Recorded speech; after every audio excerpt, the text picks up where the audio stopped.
Good morning, ladies and gentlemen. We are back in the shop today. A little bit of Mars Rover talk here. I was going to take a couple videos as I was doing this, but I kind of got busy with it. So the old Kodiak developed a vicious oil leak coming out of the bell housing. Through some investigation, we figured it's probably going to be the rear main seal. You see there's a ton of oil in there. So we had to make the dreaded decision to pull this big old Eaton Fuller out from the bottom. Now remember, when we put this truck together, you know, the cab was off, so everything kind of went in from the top without the cab, and obviously that's super easy. So taking this thing apart from the underside, yeah, well, that's a lot more difficult. So we took our time and came up with a few ideas here, and what we did was we ended up cutting the floor back just a little bit, made a nice piece. We're going to make a nice piece of stainless that bolts in from the bottom to cover all that up when we're done. We'll re-soundproof it and everything. And what we did was we made a bracket that bolted to the shift tower of the Eaton Fuller. And we also made a bracket that bolts to the jack in the back of the Eaton Fuller. So that bracket on the back of the jack bolts to the back of the trans here. Then we reached through the cab with the engine hoist. You know, we had the engine hoist right in here. Grab the top of the transmission. We had enough room to slide it back to where it was out of the clutch and drop it straight down on a cart. Then we were able to wheel it out from under the truck.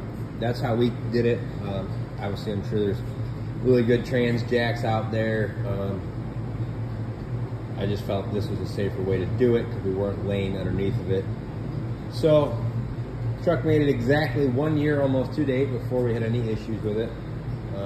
Rear main seal never leaked. This truck never leaked or dropped anything, and then all of a sudden one day, bam, it was leaking good. Drip, drip, drip, drip.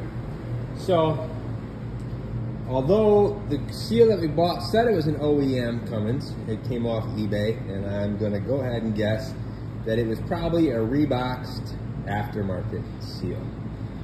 So, the whole point of this video is, when you're rebuilding stuff, please buy OEM parts. I'm gonna go straight to the Cummins dealer, buy one. You know, I just haven't had good luck with aftermarket parts.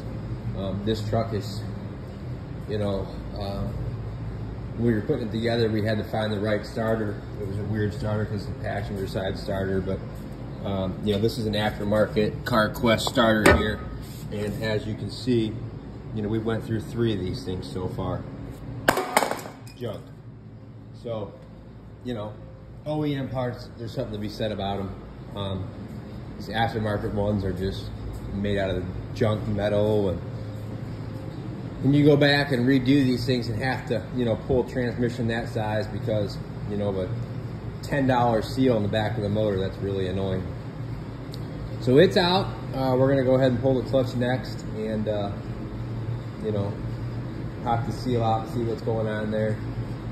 Check for crank end play and everything, which I'm sure it's just a bad seal. And that's it. Start getting this thing put back together. We do have a transmission we picked up. This is a FRO 10-speed. It's an FRO 13210C.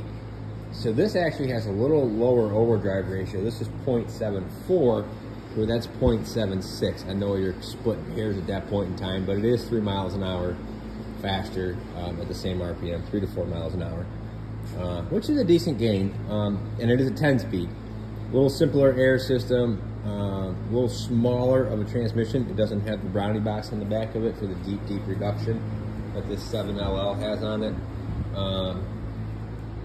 We're going to do some investigating. I'm going to call my Weller truck guy and talk to him a little bit about it. I've had the top cover off it. I checked it all out. All the gears look great. Everything looks really good on it. So we're going to talk to him. We may put that in, may not. Not too sure. It is a nice looking transmission, but we're going to go ahead and just continue to debate about that. But that's where we're at right now. We're going to continue on here, so we'll get back with you.